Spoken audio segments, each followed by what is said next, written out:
ஸ்ரீமதே ராமானுஜாய நமஹ. ஸ்ரீராமநவமி கொண்டாட்டங்கள் நடைபெறும் இந்த அற்புதமான காலத்திலே நாம் இந்த உபன்யாசத்தில் பராசர பட்டர் என்கிற ஆச்சாரியர் அனுபவித்த ஒரு அழகான அனுபவத்தை நாம் பார்க்கலாம். இந்த பராசர பட்டர் யார் என்றால், பெரிய பெருமாள் என்று சொல்லப்படுகிற ஸ்ரீரங்கநாதனுக்கும் பெரிய பிராட்டியார் என்று அனைவராலும் வழங்கப்படுகிற ஸ்ரீரங்க நாச்சியாருக்கும் திருக்குமாரர் போன்றவர். இந்த திருக்குமாரரான பராசர பட்டர் தன்னுடைய தாயாரான ஸ்ரீரங்க நாச்சியாரிடம் போய் நிற்கிறார். அவளிடம் கூறுகிறார், நாச்சியாரே, உன்னுடைய கருணை இருக்கிறதே அம்மா, உன்னுடைய கருணை மிகவும் அதிகம். அந்த நாச்சியார் கேட்கிறாள், எப்போ நீ பார்த்த, எப்படி சொல்கிறாய்? இப்போ எல்லாரும் எம்பெருமான்கிட்ட தான் போகிறா. இப்போ ரங்கநாதர் சன்னதியில் தான் கூட்டம் இருக்குது, ஸ்ரீரங்கநாச்சியார் சன்னதியில் அவ்வளோ கூட்டம் இல்லையே. இப்போ கருணை அதிகமாக இருக்கும் இடத்திலே தானே அனைவரும் வர வேண்டும், ஆனால் அப்படி வருவதில்லையே அப்படின்னு நாச்சியார் கேட்கிறாள். அதற்கு பராசர பட்டர் சொல்கிறார், மாதர் மைதிலி ராட்சசி ஸ்துவைததை வார்திரா பராதாஸ்துவயா ரக்ஷந்தியா பவனாத்மஜால் லகுதரா ராமஸ்ய கோஷ்டீகிருதா காகந்தஞ்ச விபீஷணம் சரணமித்யுக்திக்ஷணௌ ரக்ஷதா சானசாந்திர மகாகச சுகயது க்ஷாந்திஸ்தவாகஸ்மிகி என்று அழகா ஒரு ஸ்லோகத்தை விண்ணப்பம் செய்தார். தாயே, நீ சீதா பிராட்டியாராக திருவதாரம் பண்ணினாய். இந்த சீதா பிராட்டியார் என்ன பண்ணா, ராட்சசிகள் அனைவரையும் காத்து கொடுத்தாள். யாரிடமிருந்து? ஹனுமனிடமிருந்து, திருவடியிடமிருந்து காத்து கொடுத்தாள் இந்த சீதா பிராட்டியார். ஆனால் ராமன் அப்படி என்ன பண்ணிட்டான் பெருசா? யாரை ரட்சிச்சிட்டான்?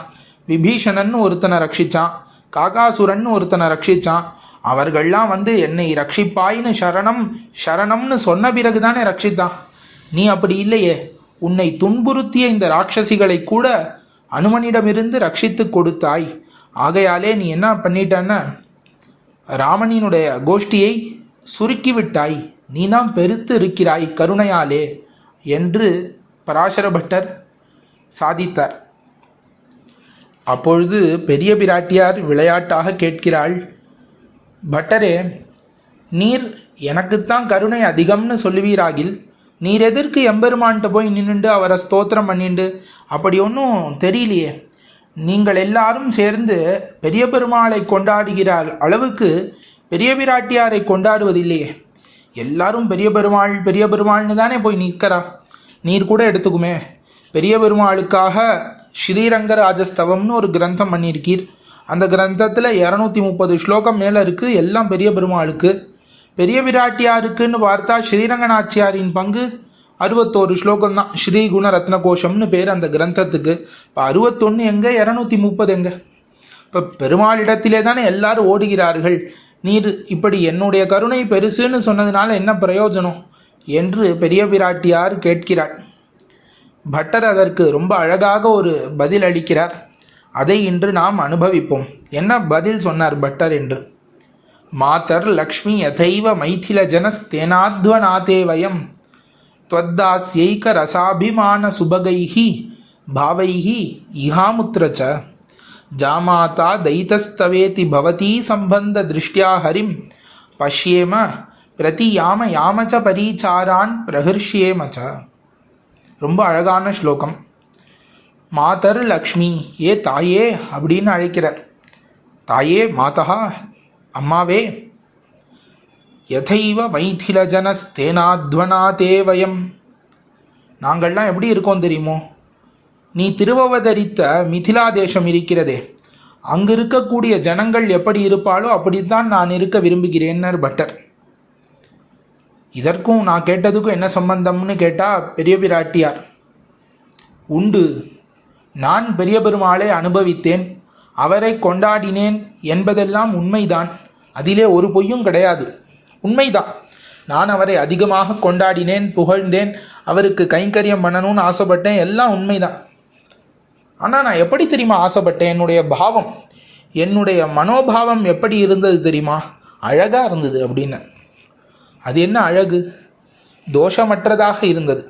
என்ன தோஷம் இல்லைன்னா, உன்னை விட்டுட்டு எம்பெருமானுக்கு மட்டும் நான் கைங்கரியம் பண்ணணும்னு நினைக்கவில்லையே லக்ஷ்மியே, உன்னோடு சேர்ந்தவனான அவனுக்குத்தான் நான் கைங்கரியம் பண்ணணும்னு நினைத்தேன்.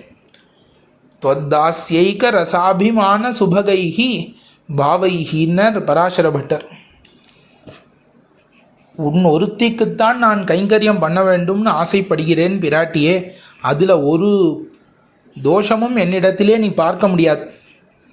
இப்போ என்னுடைய பாவம் எப்படி இருக்கிறதுன்னா, பிராட்டிக்கு கைங்கரியம் பண்ண வேண்டும். நான் பிராட்டியின் பரிகரம், நாச்சியாரின் பரிகரம் நான். இப்போ பிராட்டிக்கு சேவகன் நான், ஸ்ரீரங்க நாச்சியாருக்கு நான் அடிமை. இப்படித்தான் என் மனதிலே எண்ணங்கள் ஓடுகின்றன. ஆகையாலே என் எண்ணங்களிலே ஒரு குற்றமும் இல்லைன்னு சொல்லிட்டார் பராசர பட்டர். அது எப்படி? இப்படி ஒரு எண்ணம் இருந்தால் எனக்குத்தானே நீர் பணிவிடை செய்ய வேண்டும், எதற்கு நம்பெருமாளுக்கும் பணிவிடை செய்ய வேண்டும்னு ஆசைப்பட்டீர்னு மறுபடி தாயார் கேட்கிறாள். அப்போ பட்டர் சொல்கிறார், நான் அதற்கு பதில் முன்னாடியே சொன்னேனே. யதைவ மைதில ஜனஹா தேனாத்வனா தேவயம். நாங்கள் என்ன பாதையை எடுத்தோம்னு பார்க்க வேண்டும் பிராட்டியாரே. நாங்கள் போகிற பாதை நீ அவதரித்த மிதிலையில் உள்ளார் பின்பற்றிய பாதை. இப்போ மிதிலையில் உள்ளவர்கள் எல்லாரும் எப்படி இருந்தான்னா, சீதை பிறந்ததிலிருந்து சீதையை தவிர மற்றொருவரை அறியாதவர்களாக இருந்தார்கள். இப்போ பிராட்டி மேல் அவ்வளவு அன்பு மிதிலையில் உள்ளார் அனைவருக்கும். ஜனகராஜா எப்படி இருந்தானோ அப்படிதான் மிதிலாவில் இருந்த அத்தனை பேரும் சீதையை தன்னுடைய புதல்வியாகவே நினைத்து கொண்டு வாழ்ந்தார்கள். அவர்களுக்கு சீதையை தவிர வேறு எதுவுமே தெரியாது. ஆனால் இதெல்லாம் ஒரு நாள் மாறியது. எப்படி மாறியதுன்னா, ராமன்னு ஒருத்தன் வந்தான், சீதையை கரம் பிடித்தான், திருமணம் புரிந்தான், அழைத்து கொண்டு சென்றான். அதிலிருந்து என்ன ஆயிற்று இந்த மிதிலா ஜனங்களுக்கெல்லாம்? ஜாமாதா, இவன் மாப்பிள்ளையாக ஆனான். தைதஹா தவேதி, உனக்கு ரொம்ப பிடித்த பிரியகரனாக ஆனான் இந்த எம்பெருமான். அப்போ நம்முடைய பெண் பிள்ளையை பிரியமாக ஹிதமாக பார்த்து கொள்ளக்கூடிய ஒரு மாப்பிள்ளை இருந்தானாகில் அந்த மாப்பிள்ளைக்குன்னு ஒரு மரியாதை இருக்கும்ல. எல்லாரும் என்ன பண்ண ஆரம்பிச்சிட்டா, மிதிலையில் உள்ளார் ராவனுக்கு பணிவிடைகள்லாம் நிறையா பண்ண ஆரம்பிச்சிட்டாலாம். இதை பார்த்து சீதைக்கு துன்பமான இன்பம் தான். இப்போ தன்னுடைய கணவனுக்கு பண்ணக்கூடிய மரியாதை தனக்கு பண்ணக்கூடிய ஒரு பணிவிடையாக நினைக்கக்கூடியவள் சீதை இல்லையா? ஆக எல்லாரும் மிதிலையில் இருக்கிறவர்களுக்கு எல்லாருக்கும் ராம பக்தி உண்டு, ராமனிடத்தில் கைங்கரியம் உண்டு, ராமனை பார்த்தால் மகிழ்ச்சி உண்டு. ஏன் அயோத்தியில் இருப்பவர்களுக்கும் ராம பக்தி உண்டு, ராமனை பார்த்தால் கைங்கரியம் செய்ய வேண்டும் என்கிற ஆசை உண்டு? ஏன்? இது ரெண்டுத்துக்கும் வித்தியாசம் இருக்கே. அயோத்தியில் உள்ளவர்களுக்கு ராமன் எங்கள் பிள்ளைன்னு அபிமானம், மிதிலையில் உள்ளவர்களுக்கு ராமன் எங்கள் மாப்பிள்ளைன்னு அபிமானம். அந்த மாதிரி தான் நாச்சியாரே, எனக்கு ராமன் என்னுடைய பெரிய பெருமாள், என்னுடைய சுவாமி, பெரிய பெருமாள் என்னுடைய திருத்தகப்பனாருங்கிற எண்ணம் கிடையாது. நம்பெருமாள் ரங்கநாதன் யாருன்னு ஜாமாதா, அவனுக்கு பெயரே அழகிய மணவாளன் இல்லையா? திருவரங்கத்திலே இருக்கக்கூடியவனுக்கு பெயரே என்ன? அழகிய மணவாளன். இப்போ அவனை நாங்கள் மணவாளனாகத்தான் பார்க்கிறோமே ஒழிய சுவாமியாக பார்க்கவில்லை. இப்போ அவன் மணவாளன். பவதி சம்பந்த திருஷ்டியா, உன்னோடு அவனுக்கு இருக்கக்கூடிய சம்பந்தத்தை வைத்துதான். இவன் ஸ்ரீயப்பதி, இவன் ஸ்ரீரங்க நாச்சியாரின் மணவாளன், இவன் ஸ்ரீரங்க நாச்சியாருக்கு மிகவும் பிடித்தவன். இந்த எண்ணத்திலே தான் நான் நம்பெருமாளை பார்க்கிறேனே ஒழிய தனித்து நம்பெருமாள் எனக்கு சுவாமி என்றோ அழகிய மணவாளன் என்னை ஆளக்கூடியவன் என்றோ இதெல்லாம் எதுவும் பார்க்கல. உன்னிடத்திலே அவனுக்கு இருக்கக்கூடிய சம்பந்தம், உன்னிடத்திலே அவனுக்கு இருக்கக்கூடிய காதல், இது ரெண்டை வைத்துத்தான் நான் எம்பெருமானுக்கு கைங்கரியம் பண்ண வேண்டும்னு ஆசைப்படுகிறேன், எம்பெருமானை காண வேண்டும்னு ஆசைப்படுகிறேன், இதெல்லாம் செய்து மகிழ வேண்டும்னு நான் ஆசைப்படுகிறேன். இதை தவிர மற்றொன்று இல்லை தாயாரே. ஆகையாலே எப்படி மாப்பிள்ளைக்கு செய்யக்கூடிய பணிவிடைகளை மகளுக்கு செய்யக்கூடிய பணிவிடைகளாக பெண் வீட்டார் நினைப்பார்களோ அப்படி நானும் உன் வீட்டைச் சேர்ந்தவன் பெரிய பிராட்டியாரே. நானும் பெண் வீடு, நானும் பெரிய பிராட்டியார் வீட்டைச் சேர்ந்தவன்.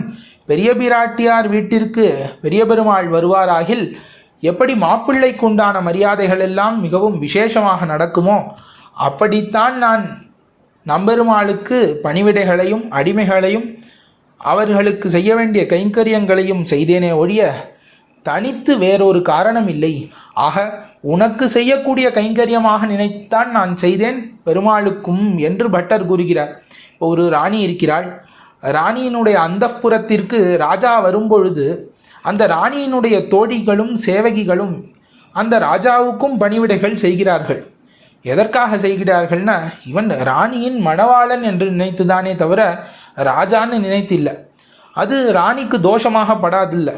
அது மாதிரி தான் இந்த பட்டர், நானும் உன்னை சேர்ந்தவனே ஒழிய மாப்பிள்ளை வீடு கிடையாது, நான் பெண் வீடு என்று மிதிலா தேசத்தில் உள்ளார் போன்று நான் நடந்து கொள்கிறேன் என்று இராமாயணத்திற்கும் தனக்கும் உள்ள ஒரு சம்பந்தத்தை எடுத்து இவ்விடத்திலே கூறினார் அழகாக. அதை இன்று நாம் அனுபவித்தோம். குற்றங்கள் இருப்பின் க்ஷமிக்க பிரார்த்தித்து அமைகிறேன். ஆழ்வார் திருவடிகளே சரணம். எம்பெருமானார் திருவடிகளே சரணம். ஜீயர் திருவடிகளே சரணம்.